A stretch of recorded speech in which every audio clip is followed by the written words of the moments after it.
come in, sir? Yes. ഒന്ന് നിന്ന് താകസരെ എനിക്ക് തല കറങ്ങുന്നു. ആളിറങ്ങുന്നുണ്ട്. Yes, may I come in?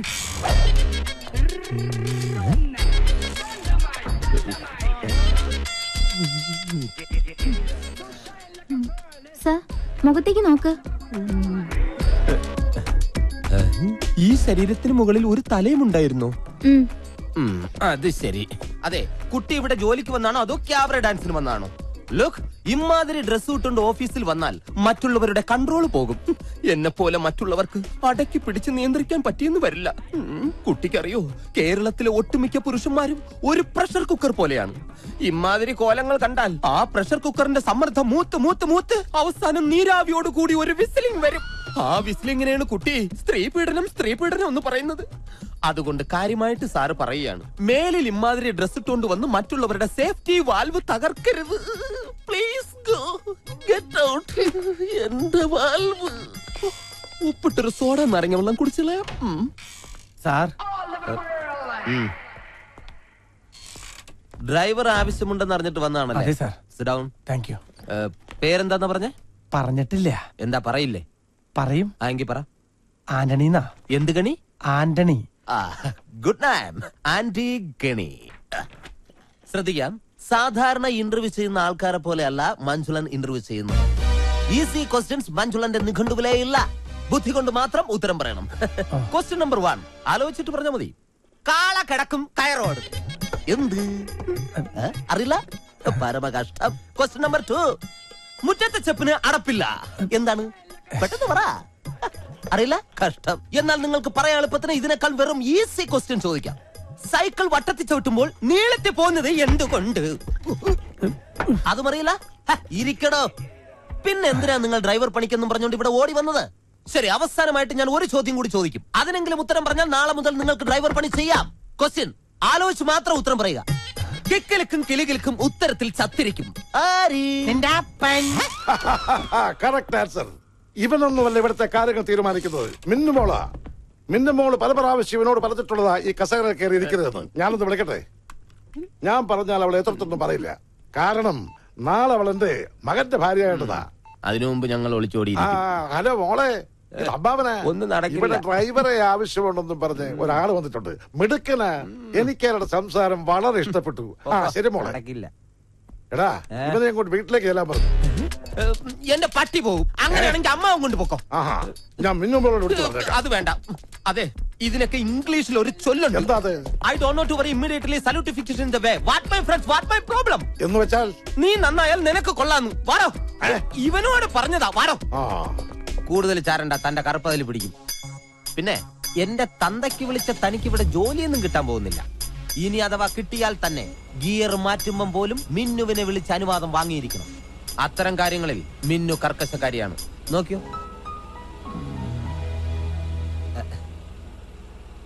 Hello മിന്നുമോളെ, മഞ്ജുലേട്ടൻ ഗിയർ മാറ്റട്ടെ? ഫസ്റ്റ് ഗിയറിലിട്ടോ മഞ്ജുലേട്ടാന്ന്. പാവം, അമ്മായി മരിക്കുമ്പോൾ മിന്നുമോൾക്ക് 12 വയസ്സായിരുന്നു. അന്നാണ് അവളുടെ ജീവിതത്തിൽ അത് സംഭവിച്ചത്. എന്ത് ദുരന്തം? I mean tragedy. കളിച്ച് ചിരിച്ച് പ്രണയിച്ച് SMS അയച്ച് ആടിപ്പാടി നടക്കേണ്ട പ്രായത്തിൽ, അതായത് വെറും 12ാമത്തെ വയസ്സ്, പാവ മിന്നുമോള് പെട്ടെന്ന് പ്രായപൂർത്തിയായി. ഐ മീൻ പക്വതയ്ക്ക് അഡിക്റ്റായി പോയി. മിന്നുമോളെ, മിന്നുമോളെ, മഞ്ജുലേട്ടൻ വന്നടി. മിന്നു. എടാ മഞ്ജുള, നിന്നോട് ഞാൻ പലപ്പോഴും പറഞ്ഞിട്ടുള്ളതാ, യാതൊരു ലൈസൻസും ഇല്ലാതെ മിന്നു വിളിച്ചോണ്ട് അവിടെ പുറകെ നടക്കരുതെന്ന്. അവളെ ഞങ്ങളുടെ മോൻ കെട്ടാൻ പോകുന്ന പെണ്ണ, അതറിയോ? എന്റെ അമ്മാവന്റെ മകളെ പേരെടുത്ത് വിളിക്കാൻ ഞാൻ ഇനി ഈ വീട്ടിൽ ലൈസൻസ് എടുക്കണോ? നീ വിളിച്ചോടാ മോനെ. അതെ, ഇവന് മിന്നുവിനോടൊരു മോഹം ഉണ്ടെങ്കിൽ ഏട്ടൻ മിന്നുവിനെ ഇവന് തന്നെ കെട്ടിച്ചു കൊടുക്കും. ഞാൻ ഒരു വാക്ക് പറഞ്ഞാ മതി. ഈശ്വര, ഏതാണ് വാക്ക്? ഞാൻ എഴുതിയെടുക്കാം. പോടാ കിഴങ്ങ. പോടാ കിഴങ്ങ.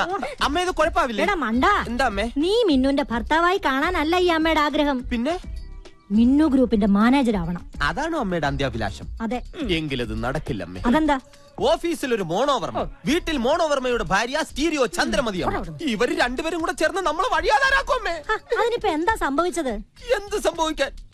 ഇന്ന് ഡ്രൈവറാകാൻ വന്നവൻ മോണോവർമ്മയുടെ ഒത്താശയോടെ പരസ്യമായിട്ട് എന്നെ തന്തയ്ക്ക് വിളിച്ചു.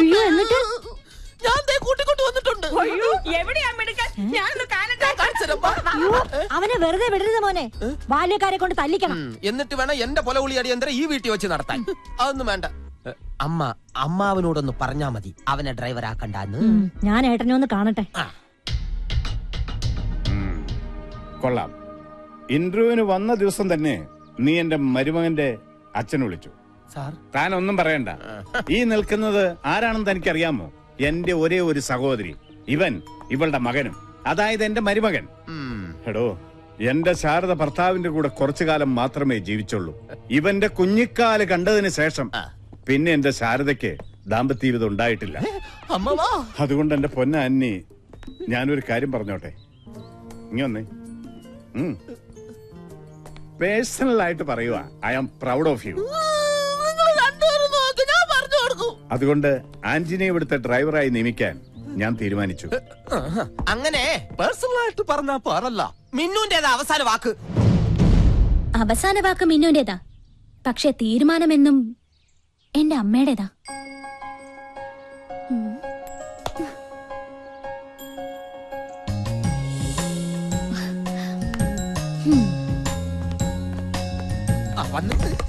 മിന്നുമോളെ, ഇവനെ എന്റെ തന്തയ്ക്ക് അറിഞ്ഞു. മഞ്ജുലേട്ടാ, കാറിന്റെ ചാവി എന്റെ കയ്യിലുണ്ട് മോളെ. മോൾക്ക് എവിടെ പോണോന്ന് പറഞ്ഞാ മതി. മഞ്ജുലേട്ടൻ റെഡി. പറഞ്ഞ കേട്ടില്ലേ? ഇറങ്ങി പോടാ. ആ ചാവി അയാളുടെ കയ്യിൽ കൊടുക്കണം. പറഞ്ഞേ കേട്ടില്ലടാ.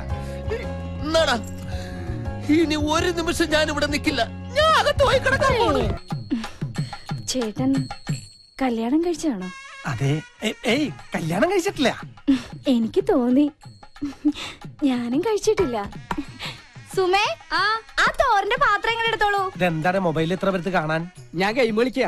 9,000 പോയിന്റായി. 10,000 ആക്കണം. വേഗാക്ക്, എന്നിട്ടാണ് മാമുണ്ടായി. അതൊരു പാവാ. മൊബൈല് കിട്ടിയാ പിന്നെ ഭക്ഷണം കൂടി വേണ്ട. എന്റെ അനിയത്തിയാ സുമ. ഈ വെളുത്ത ചോറിന്റെ മുൻപിൽ ഇരിക്കുന്ന ചേട്ടനെ കാണുമ്പോ എനിക്ക് ഭയങ്കര സന്തോഷം തോന്നാ. സത്യം പറയാലോ, ഈ ചുറ്റുമതിലിനുള്ളിൽ വന്നേ പിന്നെ ഇതുപോലൊരു കറുത്ത മനുഷ്യനെ ഞാൻ ഇതുവരെ കണ്ടിട്ടില്ല. ഇതിപ്പോ പൂരത്തിന്റെ ഇടയിൽ ആനെ കാണുന്നോണ്ടല്ലേ. ഈ കറുപ്പ് അച്ഛന്റെയോ അതോ അമ്മയുടെയോ? അച്ഛമ്മയുടെയാ. എനിക്ക് ഈ കറുപ്പ് ഇഷ്ടം. മേഡം, ഇതുവരെ ഇല്ലാത്ത ഓരോ നിയമങ്ങൾ കൊണ്ടു ഞങ്ങൾ വലഞ്ഞു പോട്ടാ. എനിക്കാണ് ഈ ഹെർണിയുടെ അസുഖങ്ങളിൽ ഒരാഴ്ചയായിട്ട് മൂത്രം പോട്ടില്ല. പെട്ടെന്ന് സ്കാൻ ചെയ്യണം, മലമൂത്രമൊക്കെ പരിശോധിക്കുന്നത് ഞങ്ങൾ എന്ത് ചെയ്യണം അല്ലേ? ആര് പറഞ്ഞു? ഞാനാണ് പറഞ്ഞത്. അതെ, മിന്നും മനസ്സിൽ തീരുമാനിക്കുമ്പോൾ ഞാൻ മദ്രാസിൽ കാണും. നിങ്ങൾ ചെല്ല്. പെട്ടെന്ന് പോകാം. ദേവി സ്കാൻ സെന്ററിൽ ചെന്ന് ടെസ്റ്റ് ചെയ്താൽ മതി. എല്ലാരും പോണമെന്നില്ല. എല്ലാവരുടെ മൂത്രവും കൂടെ ഒരു കുപ്പിക്കകത്ത് ഒഴിച്ചു വാങ്ങിച്ചിട്ട് നീ കൊണ്ടുപോയാൽ മതി. സ്കാൻ ചെയ്തില്ലെങ്കിൽ എല്ലാത്തിന്റെ ഇൻക്രിമെന്റ് കട്ട് ചെയ്യൂന്ന് പറഞ്ഞപ്പോ സത്യം എല്ലാരും പേടിച്ചു പോയി. മഞ്ജുലേട്ടൻ പോ. അല്ല, എനിക്ക് കുഴപ്പമൊന്നുമില്ല. ഞാൻ ടെസ്റ്റ് ചെയ്തേ. ശരി. മോളെ ലഡു. അമ്മാവാ, ലഡു എന്റെ പട്ടി തിന്നും. അല്ലെങ്കിൽ വേണ്ട, ഞാൻ തന്നെ തിന്നാം. അവനോടുള്ള വെറുപ്പ് എന്തിനാ പാവം ലഡുവിനോട് തീർക്കുന്നത്? നില്ലേ പട്ടി എന്നെ. നോ, എനിക്കൊരു എക്സ്പ്ലനേഷൻ കേൾക്കണ്ട. പറഞ്ഞ സമയത്ത് തന്നെ ഫ്ലാറ്റ് ഡെലിവറി ചെയ്തിരിക്കണം. മിന്നു പറഞ്ഞതിൽ നിന്ന് ഒരു മാറ്റവും ഇല്ല. പരിക്ക് പറ്റിയ തൊഴിലാളിക്ക് പകുതി പണം മിന്നു ഗ്രൂപ്പ് കൊടുക്കും, ബാക്കി കോൺട്രാക്ട് കൊടുത്തിരിക്കണം. അത് തന്നെയല്ല, എത്രയും പെട്ടെന്ന് തൊഴിലാളി സമരം അവസാനിപ്പിച്ച് പണി തുടങ്ങിയിരിക്കണം. മനസ്സിലായടാ? ഓ, എന്തോ നിക്കോ അമ്മാവാ വന്നല്ലോ. അമ്മാവാ, എന്നെ മാനേജർ ആക്കണ്ട, അസിസ്റ്റന്റ് മാനേജർ ആയിട്ടെങ്കിലും.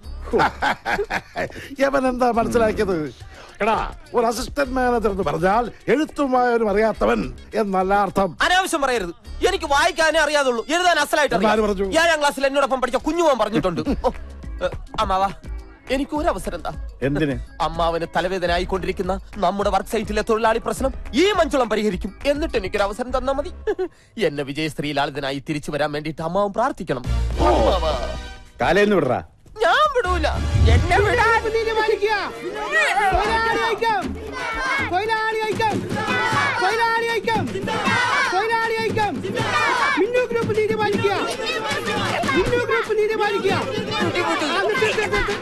മക്കളെ, മുതലാളിമാര് വന്നിട്ട് ഇവനെ വിട്ടാ മതി. സൂചന മാത്രം, സൂചന മാത്രം, സൂചന മാത്രം. തോറ്റിട്ടില്ല, തോറ്റിട്ടില്ല, തോറ്റ ചരിത്രം കേട്ടിട്ടില്ല, തോറ്റിട്ടില്ല. എന്റെ ചരിത്രം കേട്ടിട്ടില്ല.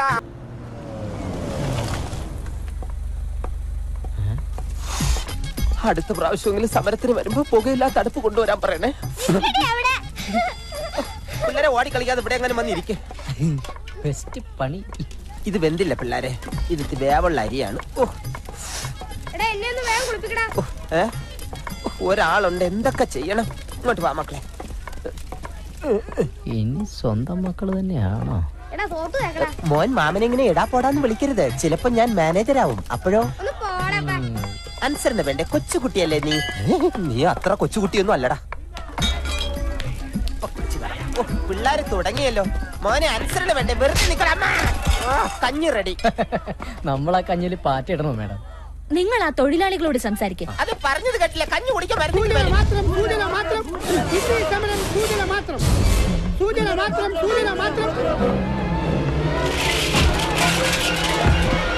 എന്തു പറ്റി? ഏയ് ഒന്നുമില്ല. അതെ, ഞാൻ അവരോട് സംസാരിച്ച ശരിയാവില്ല. എങ്കിൽ കോൺട്രാക്ടറോട് സംസാരിക്കാം. വണ്ടി എടുക്കും. അല്ല, പണി കിട്ടും. സമരക്കാരുടെ ശ്രദ്ധയ്ക്ക് ഈ കുഞ്ഞിനെ കൂടെ കുളിപ്പിച്ചു കഴിഞ്ഞാൽ ഉടനെ കഞ്ഞി വിളമ്പുന്നതായിരിക്കും. അടങ്ങി നില്ല മോനെ. ഇറങ്ങണം മാനേജർ. അതാണ് പരുക്ക് പറ്റിയ ആൾക്ക് 5 പൈസ കൊടുക്കില്ലെന്ന് പറയുന്ന കോൺട്രാക്ടർ. അതെ, ഞാൻ സംസാരിച്ച പ്രശ്നമാവും. എന്ത് പ്രശ്നം? സമരം ചർച്ച ചെയ്ത് പരിഹരിക്കാന്ന് പറഞ്ഞില്ലേ ഇങ്ങോട്ട് വന്നത്? ഞാൻ അയാളെ ഇങ്ങോട്ട് പറഞ്ഞു വിടാം. അതെ, ഞാൻ സത്യം പറയാം. പോയോ?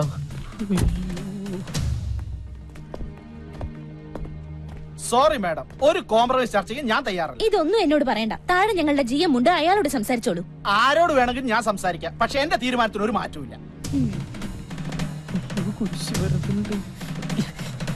അപ്പം പറഞ്ഞത് അങ്ങനെ കേട്ടാ മതി. കിടന്നു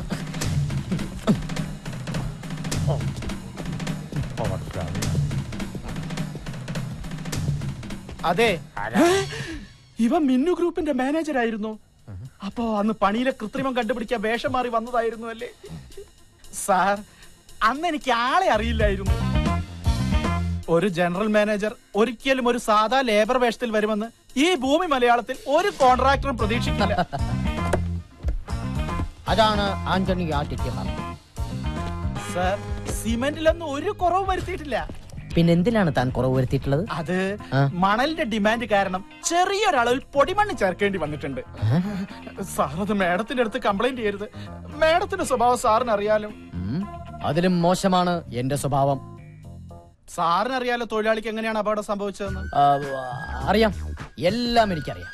തന്റെ ഓരോ നീക്കങ്ങളും കെട്ടിടത്തിന്റെ മുകളിൽ നിന്ന് ഞാൻ വാച്ച് ചെയ്തുകൊണ്ടിരിക്കുക. അന്ന് ഞാൻ അങ്ങനെ ചെയ്തില്ലായിരുന്നെങ്കിൽ സിമന്റിലും മണലിലും കൃത്രിമം കാണിച്ച് താൻ ഈ ഫ്ലാറ്റിന്റെ പണി തീർത്തേനെ. പക്ഷെ അങ്ങനെ തീർത്തിരുന്നെങ്കിൽ ഇവിടെ താമസിക്കേണ്ടിയിരുന്നവരുടെ പണിയും താൻ തീർത്തേനെ. ഒരുപാട് പേരുടെ ജീവൻ രക്ഷിക്കാൻ എനിക്കെന്ന് അങ്ങനെയൊക്കെ കാട്ടിക്കൂട്ടേണ്ടി വന്നു. സാർ, ഒന്നും മിന്നുമേട് അറിയരുത്. തൊഴിലാളിക്കുള്ള നഷ്ടപരിഹാരം മുഴുവനും ഞാൻ കൊടുത്തോളാം. സമരം ഇപ്പൊ തന്നെ അവസാനിപ്പിച്ചേക്കാം. അതെ സാർ. കൈ പിൻവലിക്കൂ. ഇത് താനെന്ന് എന്നെ തെറി വിളിച്ചതിനും പിടിച്ച് തല്ലിയതിനും, ഇത് സിമന്റിലും മണലിലും കൃത്രിമം കാണിച്ചതിനും. ഇതെന്തിനാണ് സാർ? ഇത് താൻ ഇനി കൃത്രിമം കാണിക്കാതെ ഇനി ഉണ്ടോ സാർ? തൽക്കാലത്തേക്കില്ല. ഇനി ഈ സ്ഥാപനത്തിന്റെ ഭാഗത്ത് നിന്ന് 5ന്റെ ചില്ലിക്കാശ് തനിക്ക് കിട്ടില്ല. മനസ്സിലായോ? വേണ്ട സാർ, എല്ലാം ഞാൻ ഏറ്റു. സാർ വണ്ടിയിലേക്ക് കയറിയാട്ടെ. ഓക്കെ, മാഡത്തിന് ഡോർ തുറന്നു കൊടുക്കൂ. സാർ, കണ്ണട. സോറി, കയറിക്കോളൂ മാഡം. ഉപ്പ് എല്ലാം അതിലുണ്ട് കേട്ടോ. ആവശ്യമുള്ളവരെ ഉപ്പെടുത്തിടണേ. അയ്യോ, ഇത് നമ്മുടെ വീട്ടിലെ വണ്ടിയാണല്ലോ. ഡ്രൈവർ, വണ്ടി എടുത്തു. ഒരു കാര്യം പറഞ്ഞോട്ട് ഞാനിവിടെ ഒരു വല്ലാത്ത അവസ്ഥയിലാണ്. നിർത്താൻ. അയ്യോ, എന്നൊന്നും ചെയ്യില്ല. ഞാൻ അരി എടുത്തില്ല. വീടെത്തിയാട്ടാ. വീടെത്തിയ പല്ലു ഒരാളായി. തൊഴിലാളി പ്രശ്നം പരിഹരിക്കാൻ പോയവൻ തൊഴിലാളിയുടെ കുടുംബത്തിന് കഞ്ഞി വെച്ച് കൊടുത്ത് ഇപ്പൊ നല്ലൊരു കഞ്ഞിവെപ്പുകാരനായി ഇതാ വന്നിരിക്കുന്നു. കൊള്ളാം. നുണയാണ് നുണ. കള്ളത്തരം പറയരുത്. നീ കഞ്ഞി വെച്ച് കൊടുത്തില്ലേ? അത് പിന്നെ 10-25 പേർ ചേർന്ന് ഇത്രയും നീളമുള്ള കത്തി എടുത്ത് തൊണ്ടക്കുഴിയിൽ വെച്ചിട്ട് വയ്ക്കടാ കഞ്ഞി എന്ന് പറഞ്ഞാൽ ആരായാലും കഞ്ഞി വെച്ച് പോവും. അമ്മാവനായിരുന്നെങ്കിൽ പയറും ചമ്മന്തിയും വരെ വെച്ചേനെ. കഞ്ഞി നീ ഏതായാലും വെച്ച് കൊടുത്തില്ലേ? ഇനി നീ ആ ജോലി തന്നെ അങ്ങ് ചെയ്തോടാ. സർ, ഞാനൊന്ന് ഓഫീസിലേക്ക്. ഡ്രൈവർ, വണ്ടിയെട്. ഈ പാന്റൊക്കെ എന്നാ അമ്മാവ ഉണ്ടായത്? ഇതൊക്കെ ഒരു അന്ധവിശ്വാസമാണെന്ന് എനിക്കിപ്പോ മനസ്സിലായി. അപ്പൻ ചില സമയത്ത് തെലുങ്ക് നടന്മാരെ പോലെ ഭയങ്കര ഓവറാ. നിന്റെ അല്ലടാ അപ്പൻ, അത്രയ്ക്കൊക്കെ പ്രതീക്ഷിച്ചാ മതി. ദൈവം നമ്മുടെ കൂടെയാ. അല്ലെങ്കിൽ ആ കോൺട്രാക്ടർ മുന്നിൽ എല്ലാം പൊളിഞ്ഞു പോയേനെ. ദൈവത്തിന് നമ്മുടെ കാര്യം ശ്രദ്ധിക്കാതിരിക്കാൻ പറ്റില്ലല്ലോ. കാരണം അവിടെ ഒരുത്തി നമ്മുടെ കാര്യവും പറഞ്ഞ് രാവും പകലും ദൈവത്തിന് ഉറക്കം കൊടുക്കാതെ വിളിച്ചുകൊണ്ടിരിക്കല്ലേ.